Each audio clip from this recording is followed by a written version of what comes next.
I don't know if I'm supposed to.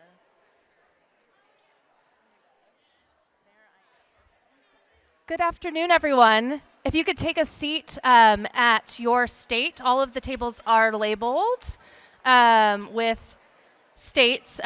California is split into two delegations, so you have Southern California and Northern California. So if you could look for that placard and take a seat, and then we'll get started in just about 20 seconds.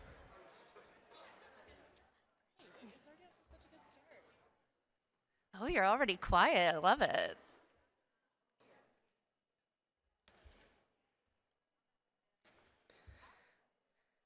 All right, as our stragglers get seated, I'm Megan Evans. I am a Senior Government Affairs Manager for NSC, and I am joined today by my colleague Caroline Trishita.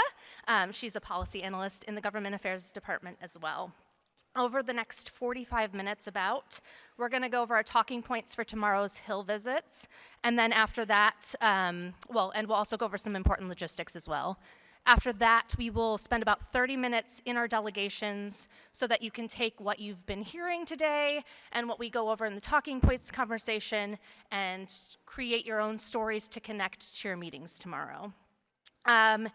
There may be some time at the end for questions, but we have a lot of material to go through. If we don't get to questions in an open format, staff from Government Affairs will be circulating to the tables, so you will be able to ask any questions that you have during your delegation time as well. And also, I will be around after this until the last question is asked.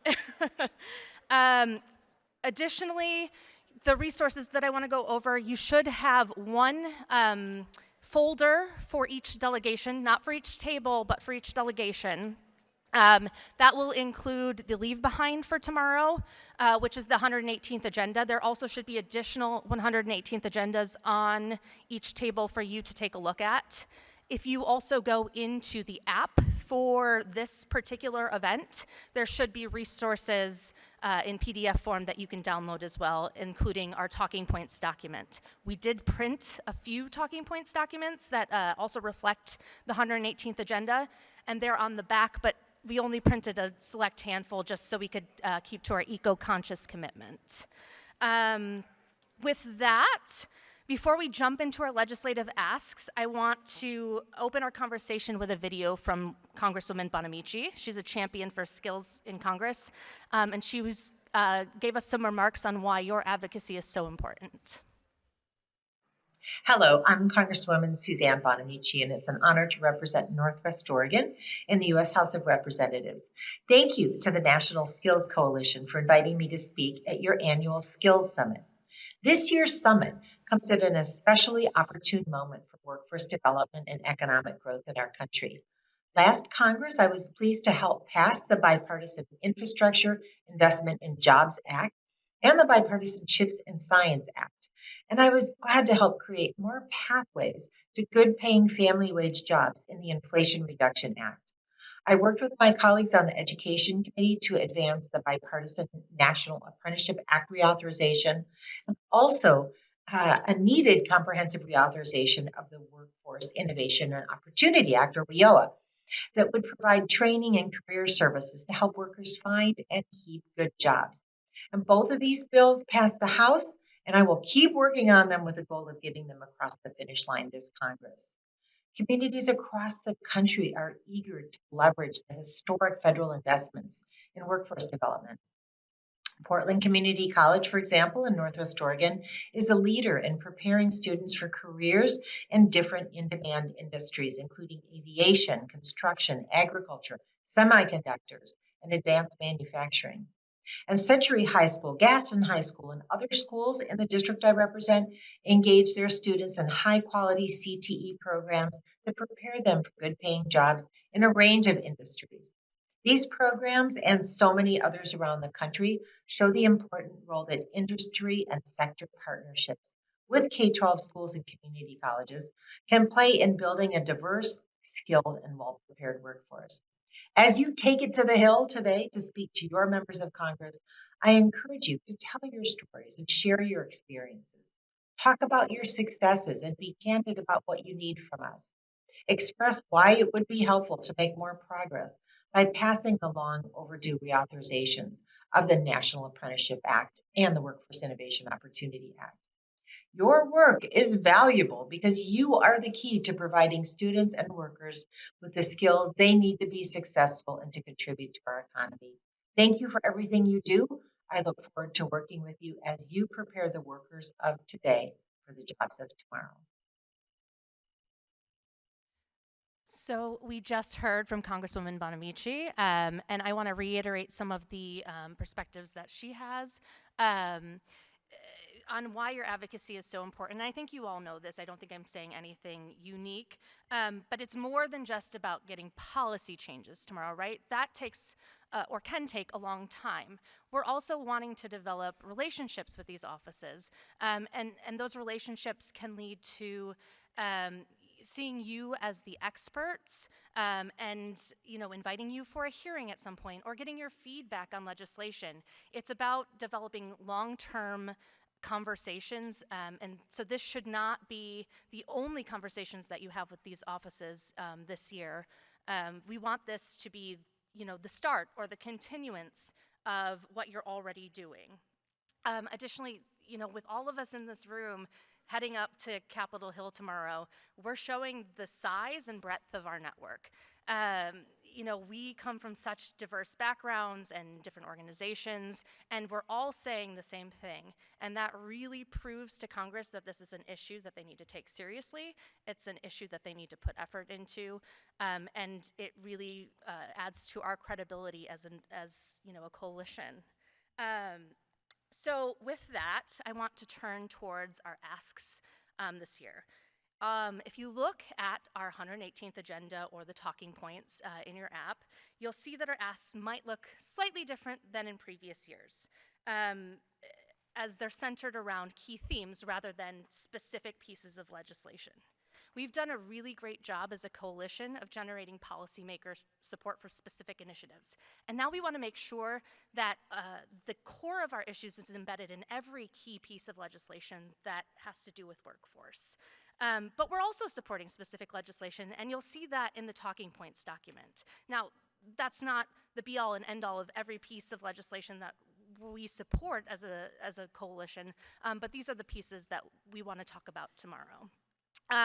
So first, these should be asks that folks are really familiar with. You've been hearing about these throughout the last 2 days in every session that you've gone to, so this should all be really something that should not be a surprise to you.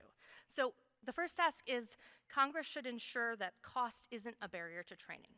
This point not only includes tuition assistance, equipment and supplies, but also wraparound supports that we've heard a lot about today, including transportation and childcare that help support access and program completion.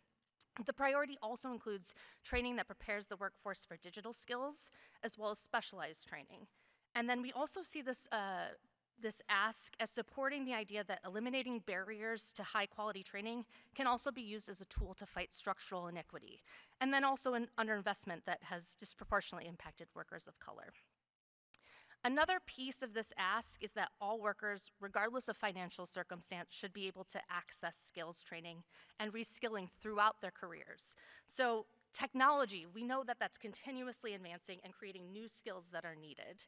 And so we're going to need additional skilling throughout careers. In addition, folks, as they travel through their career path, are going to need to skill and reskill for those career paths. As you're talking about this specific talking point tomorrow, you might want to include a story about workers or students that you know have found the cost of training to be a barrier, bringing home that message to members of Congress and their staff.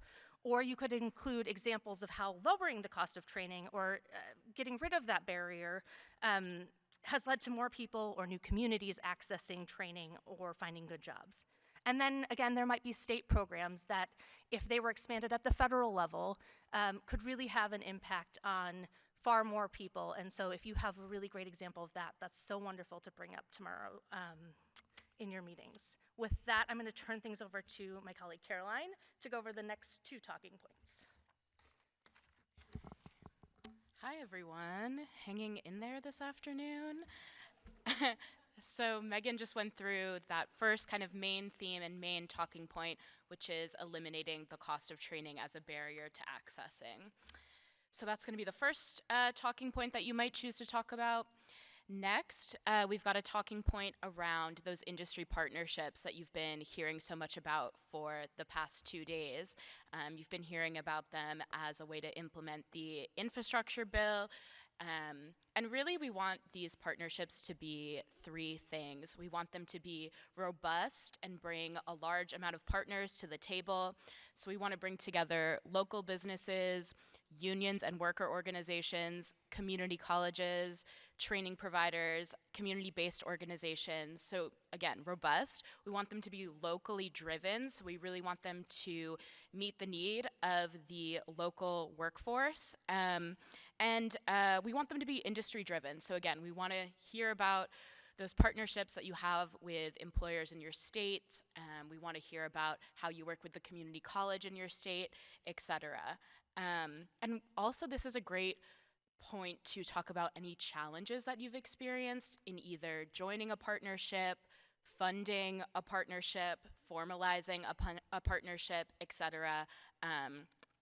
So however you join an industry partnership in your state, this is the time to talk about it with the congressional office. So those are your first 2, and then your last theme that we have for you is around state and local data collection. Just in my conversations over the past 2 days, I've just been hearing about how the lack of disaggregated data affects everyone's work day in and day out. So hopefully this talking point really resonates. Essentially, this talking point just comes down to how are we going to measure that these programs are working and are being implemented equitably if we don't have the data to back it up. So essentially, we just support federal policies that support data collection and reporting to allow us to better understand how programs are benefiting individuals. So if you've run into issues with data collection or if you've benefited from any best data practices, this is a good point to elevate them to the office. And one more point that I wanted to make, because I think a lot of you will have a question about funding and finance, because that's often been a piece of our legislative priorities in the past. It doesn't, just because it's not one of the core priorities of the 3, it doesn't mean it's not an undercurrent for all of our asks, right? We all know that funding, robust funding is going to allow us to achieve eliminating barriers and bolstering industry sector partnerships, and then it will also allow us to collect and report on data. So it is the undercurrent underneath this, even if it is not its own specific talking point. So those are the main themes that we wanted to go over. And then we also have some specific pieces of legislation. So if an office that you're meeting with is really particularly interested in how to eliminate the cost of training, or they're really particularly interested in data collection or those industry partnerships, we have some specific bills that you can take to the office. Again, you do not need to be a legislative expert. You don't need to know the ins and outs of these bills. What's really important is, again, your stories, your experience, the work that you're doing on the ground. But we did want you to have a few specific bills to take to the office, or maybe you, as an advocate yourself, are particularly passionate about one of these issue areas and wanted to have some bills as a tool. So, that being said, we're going to go through some of those bills. The first one around the cost to training. And the first bill that we have for you there is the JOBS Act. We heard about this in the Making College Work plenary this morning. JOBS Act expands Pell Grant eligibility to short-term, high-quality training programs. That's going to help businesses fill hiring gaps and help workers access career pathways. So again, expanding Pell Grant eligibility to programs that are at least 150 clock hours and 8 weeks in length. The JOBS Act is bipartisan. It enjoys a lot of bipartisan support in Congress, which is wonderful. It's also been introduced in both the House and the Senate. Another reason NSC really supports this bill is because it really allows for rapid upskilling to benefit workers and businesses. Again, if you think back to that Making College Work plenary that we had this morning. The programs are limited to high quality programs that are validated to meet employer needs. And then if you bring up this bill in the House, you might hear about additional legislation that's been introduced. Both those bills are partisan, and so NSC continues to support the Bipartisan Jobs Act. Staying on the topic of cost and training, we also have some skills training grants that NSC supports. This is a concept that we're hoping to include in the reauthorization of the Workforce Innovation and Opportunity Act. And so those grants would be made to cover both the cost of training and those wraparound supports, again, that we've been talking so much about at the summit: childcare, transportation, books, equipment, etc. Next, if you want to get a little more specific, a personal favorite of mine, I'm a little biased, is the Digital Skills at Work grants. We've been hearing again throughout the summit that 92% of jobs require digital skills, but only 1/3 of workers have access to those foundational digital skills needed. And we know that that divide is magnified among workers of color and among workers with low literacy levels, workers who don't earn a lot. So there already is some money coming to states to assist with the digital divide through the Digital Equity Act. But what we've been hearing from our network is that there's more work that needs to be done, particularly for the employer side around upskilling and reskilling. So we want to make sure that workers who are on the job have access to digital skills training so they can advance in those career pathways and make more money, et cetera. And we also know that upskilling opportunities help businesses avert layoff costs. So it's good for the worker, good for the business. And then in terms of reskilling, we want to we've seen in the past few years that there can be some huge labor market shifts. So having digital skills training available for those who lose their jobs so that they can reskill and enter into an in-demand industry is really going to help make our economy competitive and keep workers in the labor market. So, as a result, we are advocating for grants for digital upskilling and reskilling opportunities as a part of the WIOA reauthorization. So you can highlight for offices how important the issue of digital skills is for your state or your organization. We are working with Senator Kaine on some legislation around this. You might have seen in your app that we have a briefing tomorrow at 1 p.m. around this specific issue, which you are all invited to. And so that's going to be followed by a panel discussion with 3 experts in digital skills policies. So you can learn more about that specific legislation there. All right. So then the final bill we have for you around the cost topic is SNAP E&T. We've heard the Farm Bill mentioned a few times throughout the summit. It needs to be reauthorized this year. The current 5-year bill is ending. The Farm Bill is a really large package that includes funding for crop insurance, commodity subsidies, and nutrition assistance programs like SNAP, which is the Supplemental Nutrition Assistance Program. And then among those SNAP requirements is SNAP Employment and Training, or SNAP E&T, that provides skills training opportunities to individuals with nutrition benefits. So in order to allow the program to better serve participants, SNAP E&T should be updated to remove work requirements and make that program voluntary in all states. So those are some bills that you can run through with the office. They're all in your talking points around the cost of training. And then Megan's going to go through the bills that we have for industry or partnerships. Yes, I feel a little bad for Caroline because she had to go through far more than I have to. So under helping workers and small businesses engage in industry partnerships, we have the Sectors Act. Sectors may sound familiar to you all, and that's because NSC in the past has supported legislation called Sectors. Now we're looking for the 2.0 of that bill. You may have seen in the president's budget this year that he supported $200 million for another program called Sectors. So we see support at many levels of government for this idea.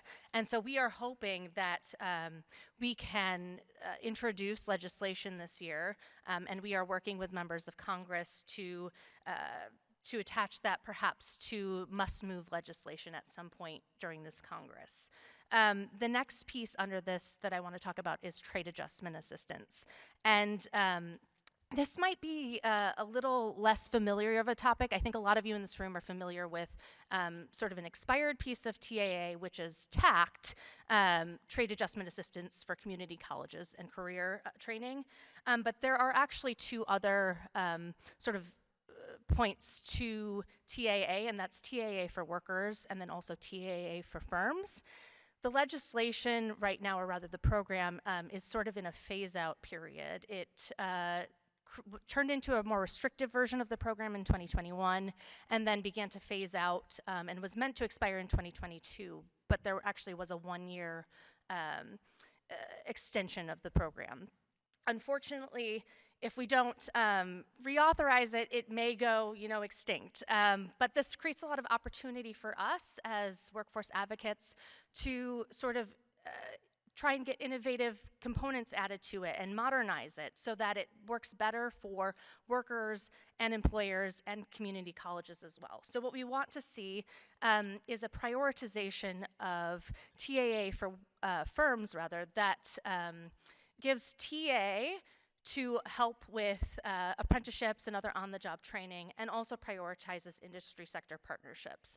And then we also want to see a renewal of the TACT grants program. And so a lot of you in this room, I know, benefited from TACT grants in the past or worked with an institution that benefited from the opportunities for curriculum development and student support services and job placement assistance that were afforded by that program. So if you can talk about the benefits of that and what it's like now that there's this void of that program as well. With that, I guess I turn it back over to you, Caroline. Yep, and I'm back to talk about data again. So I've been hearing that data collection is really important to all of you. We have a couple of ways that congressional offices can advance this policy. One is, again, through WIOA reauthorization. Again, that's going to be a big package, and we want to make sure that this reauthorization of WIOA is responsive to worker and business need. So WIOA offers a really great opportunity to update and modernize some of our local and state data collection methods. So we want performance indicators that include measures of quality and economic mobility, kind of going back to that job quality panel that we had earlier today. So we want to know measures around education and wage outcomes. We want to know measures around quality non-degree credential attainment, occupation-specific job placement, et cetera. We want to know about all those measures of quality around our programs. And further, we want to have disaggregated data around race and ethnicity, gender, and other important demographic or socioeconomic factors, because we want to be able to identify those disparities and outcomes and help close equity gaps. So again, data reporting as a part of WIOA reauthorization. And then finally, we have the College Transparency Act. If you were here the first day of the summit, we talked a little bit about that. It's been recently introduced in Congress again, in both the House and the Senate. Just like the name says, it promotes greater transparency and outcomes for students, workers, employers, community colleges, and policymakers. And essentially, it's just going to strengthen and modernize our federal post-secondary data systems. So that was a ton of legislation. Just again, you definitely do not need to be an expert on the ins and outs of these bills.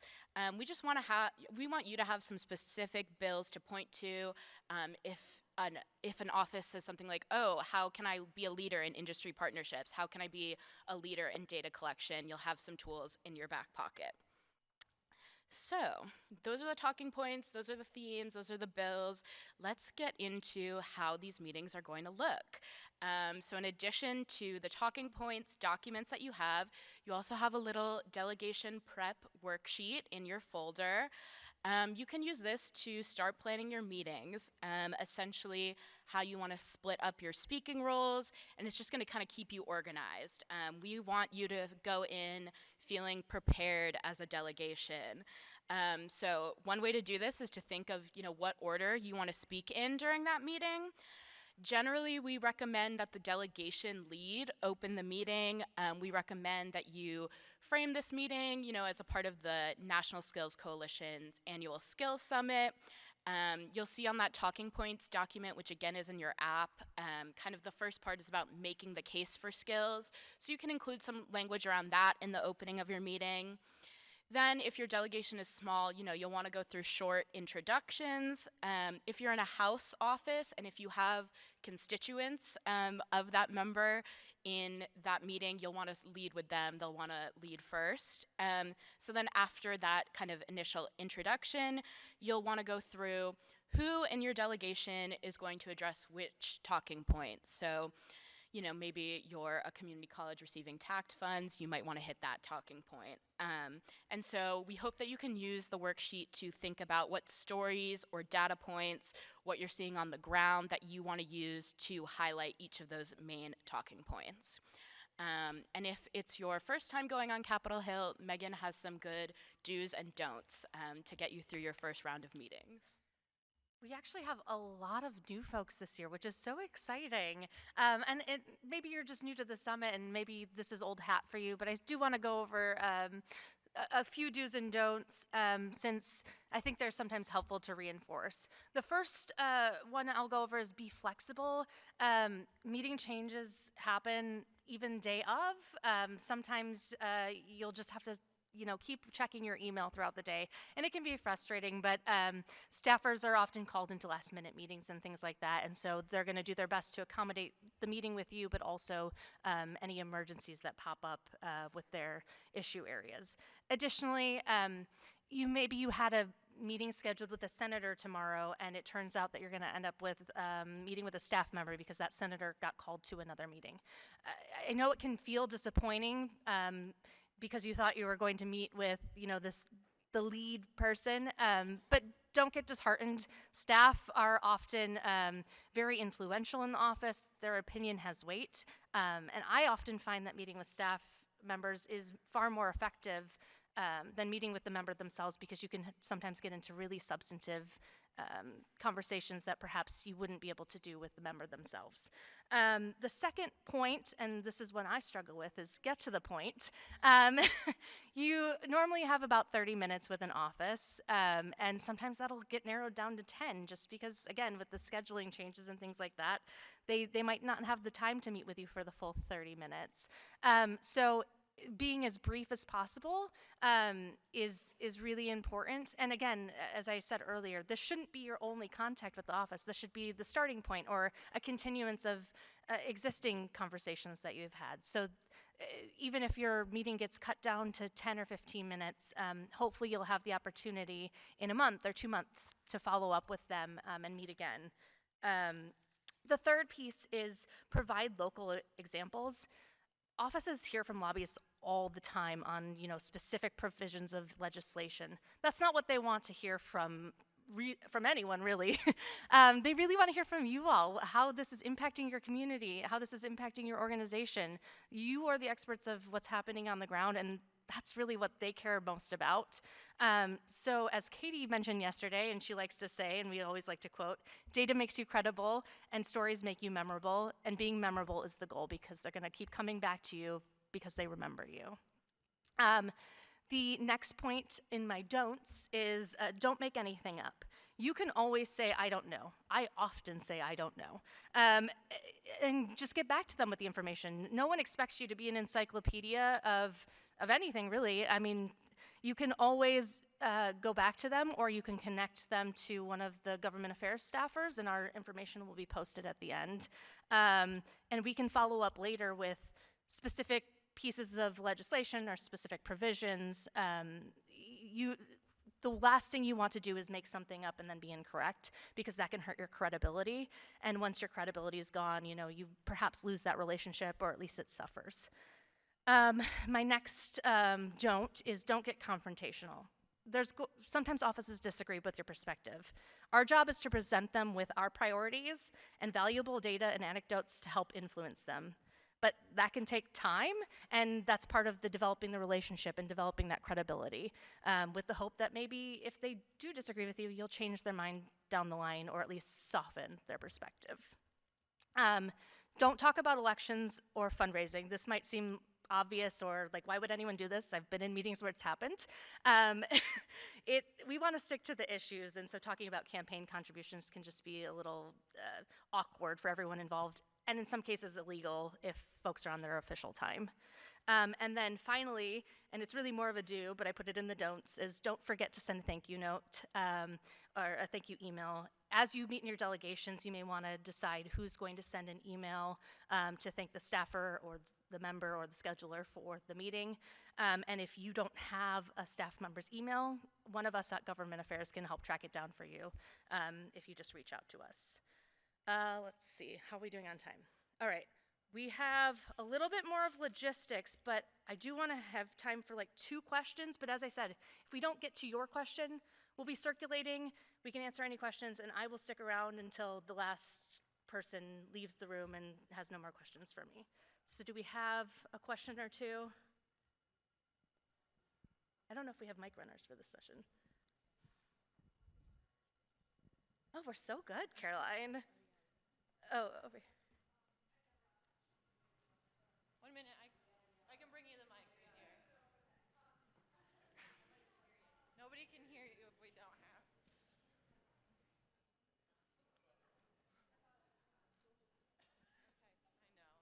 Okay, I think I should have just sat right back down. But so my question, which hopefully I'm not going to forget now, but we had our first visit this morning, which was really fun and very educational for me. So you talked about they might have some alternative legislation that they have their eye on, and that was raised. Do you want us to feed that back to you in case there's a way to worm things into that? Yes, and this, guess I should have gone straight to my logistics, but I have a feedback form for all of the state leads that they'll be able to submit to me. I didn't want to inundate your inboxes too early, so I will be sending that out tomorrow morning so that it's at the top of your inbox. So state leads for each meeting, if you can submit that form, and it also asks you to identify if there is additional steps that Government Affairs needs to take to reach back out to that office. Thank you so much for that question. Okay, well then I'll go into logistics for now, and like I said, we'll be around, so we can answer any questions that folks have, and then hopefully we'll get you into your delegation so you have plenty of time to chat. First, your state leads will walk you through schedules tomorrow. I know that there are a couple states where we are still trying to get meetings on the books, so I'll come chat with a couple folks once we're finished so we can make sure that folks are going to be around still if these end up being later in the day. I also want to reinforce Caroline's plug for the event tomorrow at 1 o'clock. The briefing, it should show up in your app as well. So if you don't have a meeting at that time and that is of interest to you, we'd love to see you there. And as far as House and Senate security, we encourage you not to bring very much, rather bring as little as possible, but always have your ID with you just in case. You are not going to be able to bring luggage with you to the Hill. There is a Bell Services. You can check your luggage there if you're leaving tomorrow. But you will certainly not get through security with a bag of luggage. You also cannot bring closed packages. That is a strict rule on both sides of the Capitol as well. And then just like you would with TSA, there's no blades, no aerosol things like that. You know what you can bring through TSA. It's a little less strict than that, but just take as little as possible is the advice I can give. As you're having meetings, if you wouldn't mind asking folks if they would mind having a picture taken, we'd love for you to post pictures of your meetings tomorrow on social media. That has 2 purposes. One, folks can see all the great work you're doing, and also it reminds offices as well of who they met with and can help jog their memory, in 6 months when they're like, oh, I met with this amazing organization, and they're tagged in it. We also want to remind you that tomorrow there is breakfast from 7:30 to 9 a.m. in the Palladian Ballroom. That's different, I believe, than this morning's breakfast. That is one of the breakout rooms that we used today. And the hotel will be providing some boxed meals for those who need to grab and go. As for travel to the Hill, we encourage you to, in your groups, connect and travel together. There will be folks from the hotel staff who can help grab a cab, or you can, always Uber or take a Lyft. As to lunch suggestions, there are cafeterias in the congressional offices, typically in the basement. Since it is a house recess, it is possible that the Rayburn cafeteria is closed. I know that they sometimes close during recesses. Your best bet there is probably Longworth. But you also have the option of going to First and D. There's a couple restaurants there. And then Pennsylvania Southeast on the House side. On the Senate side, Union Station is going to have the most options within a short distance so that you don't have to traverse too far. And then finally, if you are still around tomorrow at 4 p.m., there's a reception in the Marquee lobby to close out the day. With that, you can convene in your groups, and like I said, we'll be circulating, but just, Caroline, do you have anything else to add before I? Sure. Thank you again for joining us so much and for your advocacy tomorrow. You all are so prepared. You are all the experts. I've been talking to you all for the past couple of days, and you all know so much, and it's going to really benefit Congress to hear from you all tomorrow. Thank you.